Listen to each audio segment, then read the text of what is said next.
ধন্যবাদ।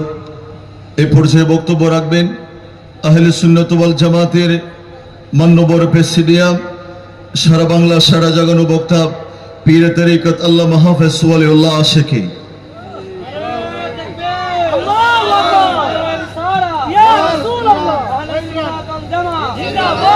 আসসালামু আলাইকুম ওয়া রাহমাতুল্লাহি ওয়া বারাকাতুহু।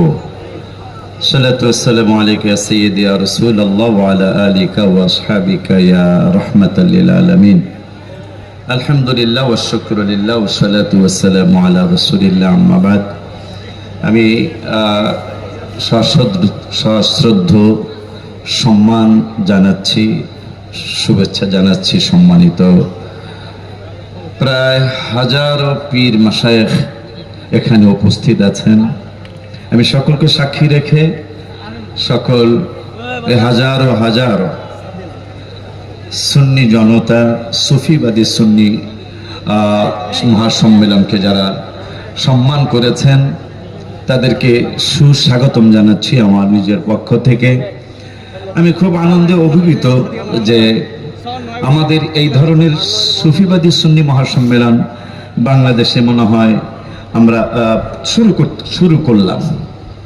তো শুরুতেই যে অবস্থা আমি দেখছি তাতে আমি অনেক বেশি আনন্দিত, কারণ কেউ গাছের নিচে, কেউ দোকানের নিচে, কেউ চায়ের দোকানে, মানে রৌদ্রটা যেন না লাগে। আমি দেখছি অনেক ছাতার নিচে মানুষ বসা।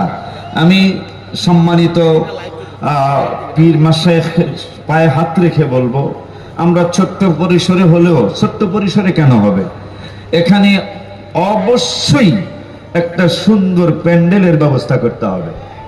যদি আজকে সামিয়ানা থাকতো, আজকে প্রথম সুফিবাদী সুন্নি মহাসম্মেলন, এটার মধ্যে আমি দেখছি, আমি ঢোকার সময় চারিদিকে আমি অবলোকন করছিলাম, আমি দেখছিলাম হাজার হাজার মানুষ চতুর্দিকে ঘোরাফেরা করছে। একটু সামিয়ানা না থাকার কারণে তারা বসতে পারছে না, বসতে চাইলেও বসতে পারছে না। একে তো গরম, আবার রৌদ্র, আবার আকাশে মেঘ থাকলে কিন্তু একটু গরম বেশি লাগে, সেই জন্য মানুষ বসতে পারছে না। আমার আবদার থাকবে, আমার আকুল আবেদন থাকবে, আমরা যেন সুন্দর একটা পরিবেশ মানুষকে দিতে পারি, আমার এই সুন্নি ভাইদেরকে দিতে পারি। আগামীতে যেন এর চেয়ে আরো অনেক বেশি সুন্দর হয়। এই সুফিবাদী সুন্নি মহাসম্মেলন কেন? সুফিরাই তো গত হাজার বছর পূর্বে এই ভারত উপমহাদেশে যারা ইসলাম এনেছিলেন, এরাই তো সুফি। মারহাবা কয় না? যে সুফিরা দ্বীনে ইলাহির বিরুদ্ধে, মুজাদ্দিদ আল-ফিসানি রহমতুল্লাহি আলাইহি, আমি 1 মিনিট সময় নিচ্ছি, দ্বীনে ইলাহি বাদশাহ আকবর যখন কায়েম করতে চাইলেন, মুজাদ্দিদিয়া তরিকার প্রতিষ্ঠাতা যিনি, তিনি বিরোধিতা করলেন তার ভক্ত মুরিদিন মুহিব্বিন। এই সুফিবাদী ইসলাম, কোরআন হাদিস ইজমা কিয়াসের আলোকে যে সুফিবাদী ইসলাম, এই ইসলামকে যারা বিশ্বাস করেছিল তাদেরকে নিয়েই মুজাদ্দিদ আল-ফিসানি রহমতুল্লাহি আলাইহি যখন ইন্ডিয়ার জমিনে মাঠে নেমে গেলেন, বাদশাহ আকবর তাকে বাঘের খাঁচার মধ্যে ঢুকিয়ে দিলেন। 3 দিন পরে দেখার জন্য গেলেন, যারা দেখতেছেন এই সুফিবাদী ইসলাম যারা করে, এই সুফিবাদী ইসলাম যারা কায়েম করতে চায়, এই ইসলামের মাধ্যমে যারা আল্লাহকে রসুলকে চিনাতে চায়, সেই মুজাদ্দিদ আল-ফিসানির কদমের ভিতরে বাঘ জিহ্বা দিয়া চাটতেছে। এই হলো সুফিবাদী ইসলাম। এই ভারত উপমহাদেশ যিনি জয় করেছিলেন সুলতান মাহমুদ গজনবী রহমতুল্লাহি আলাইহি, তার দরবারে এক যুবক চাকরি করছিলেন, আয়াজের ছেলে। আয়াজ যখন বৃদ্ধ হয়ে গেল, তার ছেলেকে দিয়ে গেলেন। সে সব সময় তার নাম ধরে ডাকে, হঠাৎ করে সব সময় তার কাজের হুকুম দেয়। কিন্তু একদিন হঠাৎ করে বললেন, আয়াজের ছেলে তুমি কাজটা করো।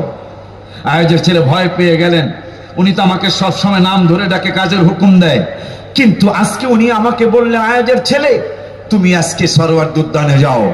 কেন? আমাকে সব সময় তো নাম ধরেই ডাকে, আজকে কেন আমাকে বল আয়াজের ছেলে এই কাজটা করো? ভয় পেয়ে বাড়িতে চলে গেলেন। আয়াজ এসে সুলতান মাহমুদ গজনবীর কদম ধরে কাঁদতেছেন, হুজুর আমাকে আমার ছেলেকে ক্ষমা করুন, অবশ্যই আমার ছেলে কোনো না কোনো অন্যায় করেছে, নইলে আপনি সব সময় নাম ধরে ডাকেন, আজকে কেন বললেন আয়াজের ছেলে এই কাজটা করো? সুলতান মাহমুদ গজনবী কাঁদতে কাঁদতে অস্থির হয়ে গেলেন। উনি বুঝলেন, আয়াজ বুঝলেন, মনে হয় ঠিকই আমার ছেলে অন্যায় করেছে। বলে, তোমার ছেলে কোনো অন্যায় করে নাই, তোমার ছেলে আমাকে নবীর প্রেমের সাগরে ডুবিয়ে দিয়েছে। কি হয়েছে হুজুর, আমাকে খুলে বলুন। কেউ, তোমার ছেলের নাম মোহাম্মদ, আমার রাসূল সাল্লাল্লাহু আলাইহি ওয়াসাল্লামের নাম মোবারক মোহাম্মদ, তোমার ছেলের নাম রেখেছো তুমি মোহাম্মদ, এই জন্য আমিও আমার ছেলের নামটা গোলাম মোহাম্মদ রেখেছি। আমার একটাই মাত্র ছেলে, আমি গোলাপ 14 বছর পরে আল্লাহ দিয়েছেন, তার নাম গোলাম মোহাম্মদ রেখেছি। তোমার ছেলের নাম মোহাম্মদ, আমার নবীর নূরের নবীর নাম মোবারক মোহাম্মদ সাল্লাল্লাহু আলাইহি ওয়াসাল্লাম। এই জন্য আমি সব, তোমার ছেলে যখন চাকরিতে জয়েন করেছে ওই দিন থেকে তোমার ছেলেকে কাজের হুকুম দেওয়ার আগে আমি আগে উজু করি, কারণ উজু ছাড়া রসুলের নাম মোবারক নিব এইটা আমার দেমাগে আসে নাই, দেমাগে আসে না। আজকে তোমার ছেলের যখন একটা কাজের হুকুম দিব, এখন আমার উজু ছিল না, উজু না থাকার কারণে তোমার ছেলেকে আমি মোহাম্মদ বলে ডাকতে পারি নাই। এইটাই হলো সুফিবাদ, এটাই হলো সুফিবাদী ইসলাম।